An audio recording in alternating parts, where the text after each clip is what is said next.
How's it going, everyone? This is Dixon of the Ultimate Gamer. I'm logging on, and today I want to go over my memories on the Tomb Raider games. Of course, it was on my first year when I got the PlayStation. It was about, I believe it was 7 or 6 months after the PlayStation released in North America I got for my birthday. One of the main reasons why I wanted to get the PlayStation was for Resident Evil, since that game reminded me of Alone in the Dark, which I played on the 3DO. The demo of the Alone in the Dark game at a local Fred Meyer's at a kiosk. But so Resident Evil, and when I looked at Resident Evil, it reminded me of that game. And of course, Alone in the Dark was one of the early stages of 3D gaming, and that's usually it started on the PCs as well as early CD-ROM consoles. But PlayStation was that took gaming to the next level. When I played Resident Evil, boy, that was a definite step up over Doom and Mortal Kombat when it comes to blood and gore. But however, later that year, besides other games that came out that year like Twisted Metal 2 and Mortal Kombat Trilogy and all that, Tomb Raider debuted. I rented that game and I enjoyed playing it, and I requested that one for Christmas, and I enjoyed playing it even more since I owned it. One thing I love about Tomb Raider is the female protagonist, Lara Croft. She always had a sexy body, sexy look, nice knockers and all that. Yeah, I'm not gonna lie to you, because I'm a fucking dirtball when it comes to this sort of thing. Yeah, you know me. However, the cover art on the first game had a sexy look, even for its limitations at the time especially. She looks pretty damn good, and her boobs are like, nice. But when you're playing the game, she still looks good, but her tits are a little pointy. I believe it's limitations to the polygons and all that. But regardless, the first game was still a masterpiece. Tomb Raider may not be no Resident Evil, but Tomb Raider is a masterpiece in its own right. And it may not be an M-rated blood and gore game like Resident Evil, and the controls may be a lot different because, of course, they're different developers, and you know how it is. But both games nailed it to the point where it's debatable that which game is the game of the year or not. That's what I've been having trouble with. But I believe I stuck more with the Resident Evil games than I did with the Tomb Raider for most of my video game life.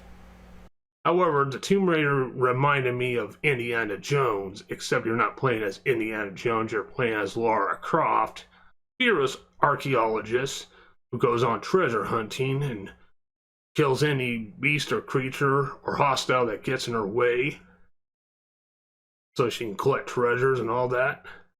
And she's quite acrobatic. What I love about this character.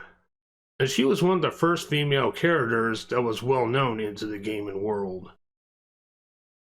And I was definitely a fan of the Tomb Raider games as well as the Resident Evil games, even though I stuck with the Resident Evil games majority of the time. But however, the Tomb Raider games were quite awesome for the time being.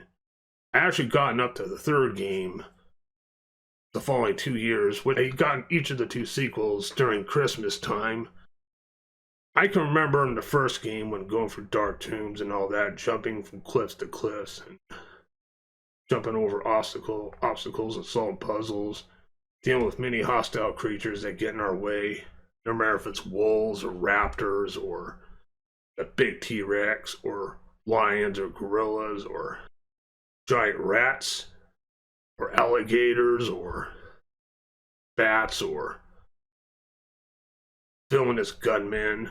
Even though the graphics for the time were decent. However, the second game I have some of the memories the most is actually not just the big improvements, but you know, the Laura's house, you can go enter Laura's house and explore the whole entire house instead of just dealing with the training mission in the first game. Of course, you can do the training mission in the second game too, but you can go explore Laura's house. Here's a funny thing: is the butler follows you around Makes funny noises when you bump into him. Ooh, sometimes I believe he farts too. But you can always ditch him if he gets on your nerves by locking him up in the freezer. Yeah, it sounds cruel, but it's kind of funny at the same time, but he doesn't die, so that's a good thing. Yeah, I also remember playing Tomb Raider 2. The graphics also improved, and plus you can also ride motor vehicles like the boat, for instance. And not to forget to mention, the 3D modeling on Lara Croft has improved, including her tits. I don't remember a whole lot about the Tomb Raider 2 or 3 because I've been playing majority of the first one while waiting for the sequels. I've been sidetracked with other games, such as for upcoming games like Resident Evil 2 or at the time. One thing I hate about the PlayStation version of any of the Tomb Raider games is the way you save your games. You have to find a freaking crystal in a certain spot to save the game. I don't remember if it's only one time save or you can save in that spot whenever you want. Of course, the PC versions you can save anywhere you want. But the good news is, and the better news is, the Remastered Trilogy you can save anywhere you want, so that's a good thing. And you definitely want to do that frequently. One thing I gotta give Core Designs credit for is, unlike Resident Evil games, Core Designs released the Tomb Raider sequels every year since the first release. Like five Tomb Raider games in a row on PlayStation and the PC. And they kept up with their work on the games. Of course, that was by the end of that gaming generation, and the next generation came along, and then about 3 years later, Core Designs released one more Tomb Raider game that was on the PlayStation 2, the 6th entry, Angel of Darkness, before Eidos handed development to Crystal Dynamics. I actually got tired of the series for some odd reason after the third game. Now they stopped numbering after the third game and started adding subtitles from that point on. With the fourth game, The Last Revelation, which I heard good reviews about that one. However, the fifth game, Chronicles, last PlayStation Tomb Raider game to be released, had negative reception compared to the previous four. Then the sixth entry a few years later, Angel of Darkness, didn't get any good reviews for some odd reason. Well, actually, Angry Video Game Nerd, actually there are some good reasons. Angry Video Game Nerd actually did a review on both Chronicles and Angel of Darkness. That's how I found out about those two in the first place, so you might want to check his video on it. But if I had to play them myself to find out for sure. Then Crystal Dynamics took over for the 7th entry, which was Legend. I tried to get back into that series when playing that game when I saw it at GameStop and got used. I decided to try to give it a try, but I couldn't really get back into the series. Of course, they also made Anniversary, which is basically a remake of the first game. I actually haven't really played it though, but I've seen graphics of it. It looked pretty good. And there was also the last sequel from that was published under Eidos Interactive, Underworld. Then Square Enix bought the rights, bought all assets from Eidos, including Tomb Raider and Hitman and etc. Then Crystal Dynamics with Square Enix did the remake of Tomb Raider, which had a pretty different look. Released in 2012. I would have to say this one, they took a different route with this series. I actually don't think it's bad though.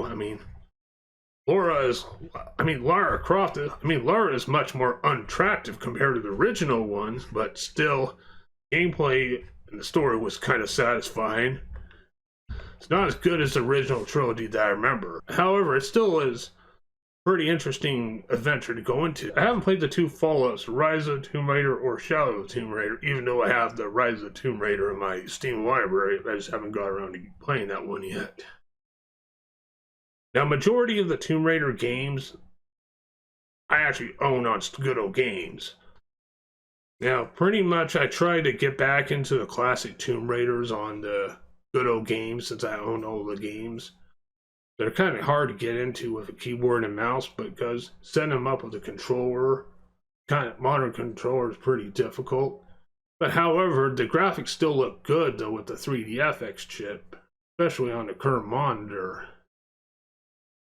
But I don't have to worry about any of that anymore for the original trilogy because they released the Remastered trilogy and they nailed it really well with that. I mean, and this was actually a fan remade. And they actually went to Aspire and obviously got permission from Embracer Group, who now owns the Tomb Raider franchise, to let them pull it off. It had nothing to do with Crystal Dynamics, thank God, because they've gone down the hill within the years. Because they despised the original trilogy. They were against re-releasing the original trilogy or remastering them. They were pretty pissed about this remaster.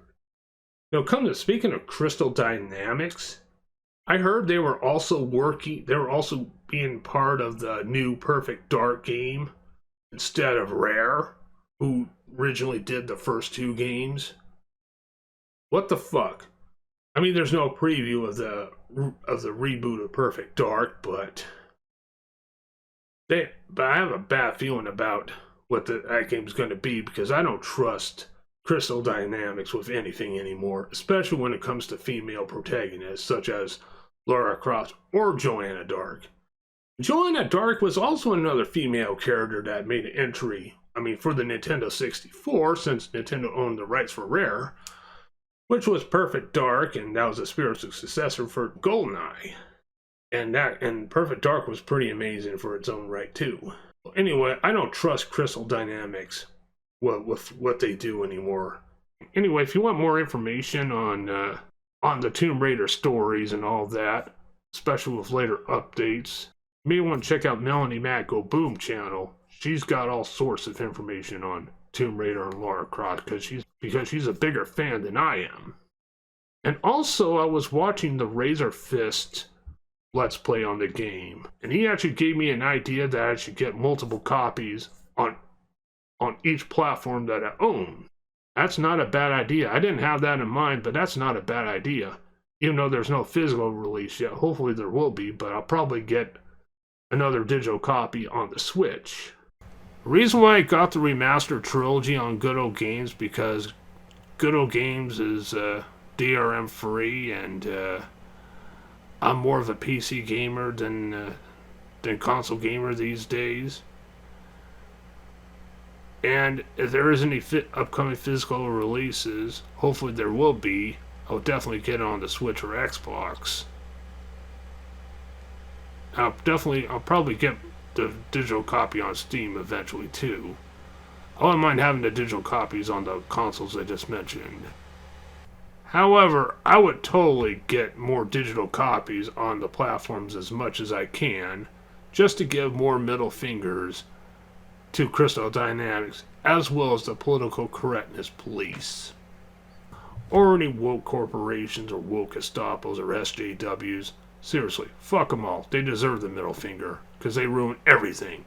Everything woke turns to shit. I'm not trying to be political myself, but seriously, I hate identity politics being shoved down my throat. And other throats of real fans. Now, to be on a level about the Tomb Raider Remastered Trilogy is that the graphics are amazing. The work they put in it was awesome. But however, it's not perfect though because there's some issues with the remastered graphics.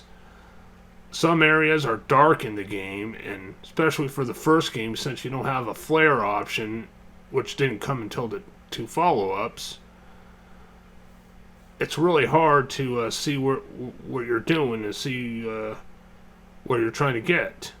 Sometimes the switches are even more hidden than before. It seems like with the graphical wise. And when it comes to finding keys, you notice how the original game actually has big keys. The keys look big, but the remastered graphics make them look smaller, and sometimes the iron key or rusty keys are kind of blend in with the background, making them difficult to see where they're at. Thank God for the toggle graphic option. There is actually more justice to that part. But hopefully they can get the issue fixed in the future updates. And there's also other issues to probably address, but may as well check other reviewers on that part, because I haven't went into the game fully. And I do apologize about not capturing any gameplay footage, because I had a difficult time with the capturing devices for this game, especially on my laptop. I can't use the NVIDIA recorder to do this. Anyway, regardless, Tomb Raider Remastered Trilogy is a highly recommended remasters to get. Aspire nailed it really well, and special thanks to our Embracer group for allowing this to happen. I mean, no matter what graphical option you choose in that game, it's really awesome. Anyway, that's all I gotta say. Thank you all very much for watching and listening. This is Dixon of the Ultimate Gamer. I'm logging off.